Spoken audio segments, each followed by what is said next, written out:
Nasa 20 mga kagamitang pandigma ang i-turnover ng pamahalaang lokal ng bayan ng Dato Abdullah Sangki sa pamunuan ng 601st Infantry Unifier Brigade sa ginanap na turnover ceremony sa kanilang munisipyo sa Dato Abdullah Sangki, Maguindanao del Sur ngayong araw, Pebrero 21.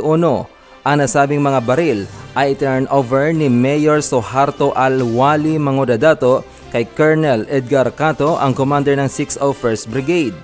Ayon sa alkalde, ang pagsuko ng mga armas ay simbolo ng kapayapaan at katahimikan para sa tuloy-tuloy na pag-unlad ng bayan ng Dato Abdullah Sangki.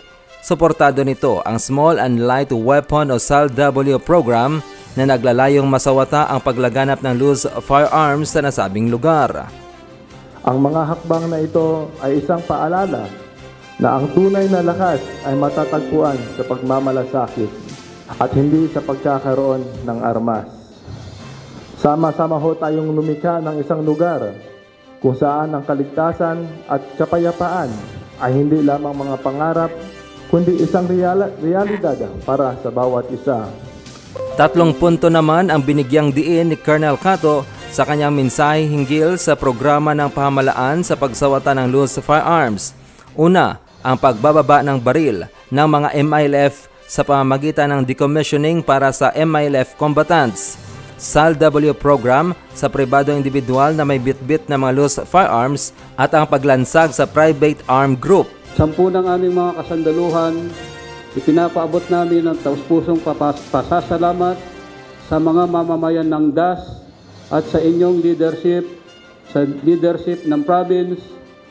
Malaking bagay ito at sana sa panghuli, tularan ito ng lahat ng bayan na nandito na kagaya nyo, itinatakwil nyo ang madugo o violenting pakikipaglaban sa mga kasundaluhan o sa kahit sa ibang tao.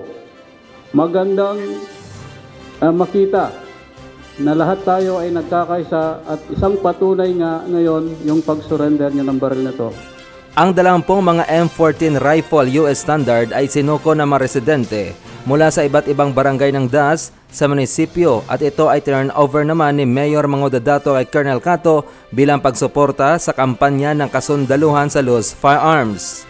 Ang nasabing activity ay dinaluhan din ng mga battalion commander ng 90 IB sa pamumuno ni Lieutenant Colonel Loki Marco, 33rd IB sa pamumuno ni Lieutenant Colonel O.G. Villan, Major Mark Anthony Di Macali, representante mula sa G7, Hepe ng DAS PNP na si Police Lieutenant Colonel Glenmar Aviza, mga barangay opisyal, community leaders at iba pa mga stakeholders.